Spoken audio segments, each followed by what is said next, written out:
Most gardeners are shocked when they learn this, but the real secret behind a spring garden that explodes with life begins long before the snow melts. It starts in winter, when your soil is quietly deciding whether it will support shallow, sluggish plants or reward you with deep-rooted powerhouse growth. And here's the twist most people never expect. You don't need compost. Not a scoop, not a bag, not even a sprinkle. In fact, winter is the one season where compost does almost nothing for your soil. What truly transforms a bed during the cold months is something far simpler, far cheaper, and far more natural. Fresh organic material. The very thing most gardeners clean up and throw away.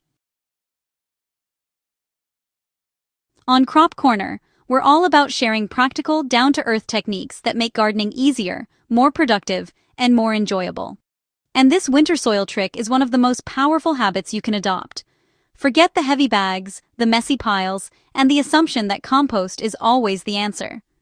Winter soil has different needs, and when you understand those needs, your entire garden responds. Compost is incredible during the growing season because plants are actively pulling nutrients from the soil. But winter plays by a different set of rules. Nutrients aren't the priority. What your soil truly needs is protection, moisture stability, and enough biological activity to prevent it from going dormant. Fresh organic material, leaves, stems, roots, soft greens, dry browns, creates the perfect winter blanket. This is exactly what happens naturally in forests. Leaves fall, roots die back, and a cushion of organic matter protects the soil from freezing, washing, or compacting. When you mimic this in your garden, you set the stage for a softer, healthier, more vibrant spring bed. Take a slow walk through your garden before doing anything. Winter soil prep doesn't start with adding material, it starts with observation. Take a slow walk through your beds and really look at what's happening. This little step, just paying attention, can save you months of frustration later. Perennial spreaders that tried to take over during summer need to be lifted now. Take them out with their full root ball, shake off the soil gently, and move them to a space where they can't bully your spring crops. Soft annuals like lettuces or herbs can simply be cut at soil level. Their roots feed the soil naturally as they break down. But plants with thick woody root systems, corn, large brassicas, old sunflower bases, need to be fully removed. Their heavy roots make spring planting difficult, and honestly, they just take too long to decompose. Leaving the right roots in place while removing the problematic ones creates a balance between neatness and biological activity. And that balance is exactly what helps soil breathe all winter long.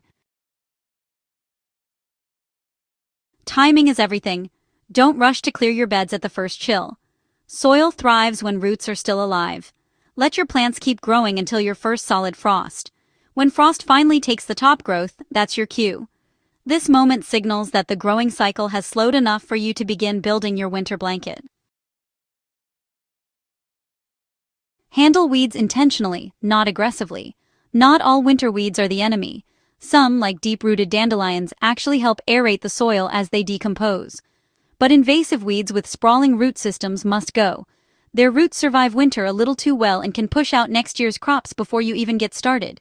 When removing tough weeds, avoid digging or turning the soil.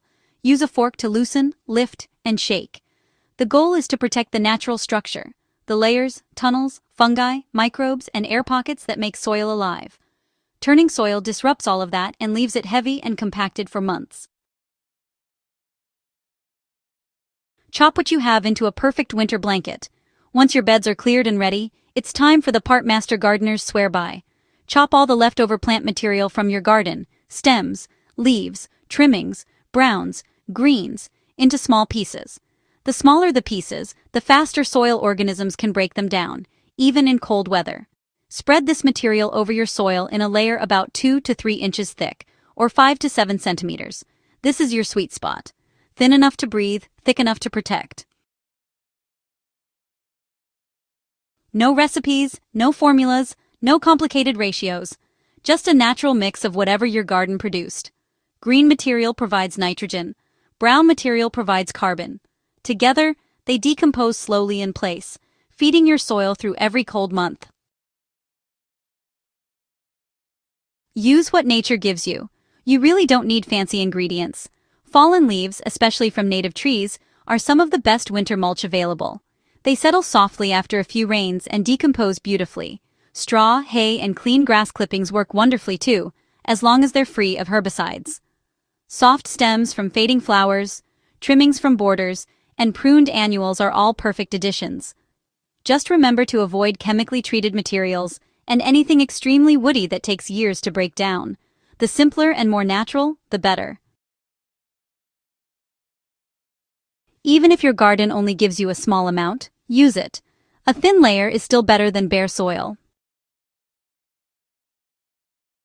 Protect your soil from compaction. One of the most damaging things you can do in winter is step on wet soil. Just one season of repeated footsteps can undo years of soil improvement.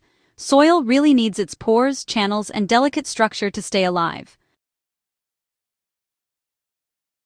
As you mulch, always work from the edges of your beds. Try to avoid stepping in them entirely. This tiny habit honestly has a massive impact on soil health. Mulch around winter crops without disturbing them. If you grow winter-hardy vegetables like kale, garlic, onions, or perennial herbs, just tuck your chopped organic material around them. This keeps their root zones insulated and helps maintain soil warmth. You're not trying to clear the garden into emptiness.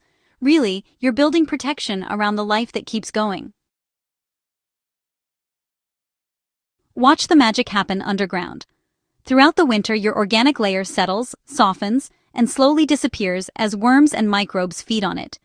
Even during frosts, the soil under that mulch stays surprisingly active. By early spring, you'll discover loose, dark, rich soil you can plunge your hands into. Worms will be everywhere. And here's the best part. You'll need far less compost in spring because your soil has been fed all winter long. Whatever small amount remains of your mulch can simply be pushed aside when planting. No digging, no hauling, no back-breaking prep. Your garden will be ready to grow. The winter soil trick that changes everything. Skipping compost and embracing fresh organic material through winter is the easiest, most natural soil building method you can use. It protects structure, feeds microbes, reduces compaction, and transforms your spring garden with far less effort. If this guide helped you, make sure you subscribe to Crop Corner and share this with fellow gardeners. Your soil will thank you, and your spring harvest will prove it.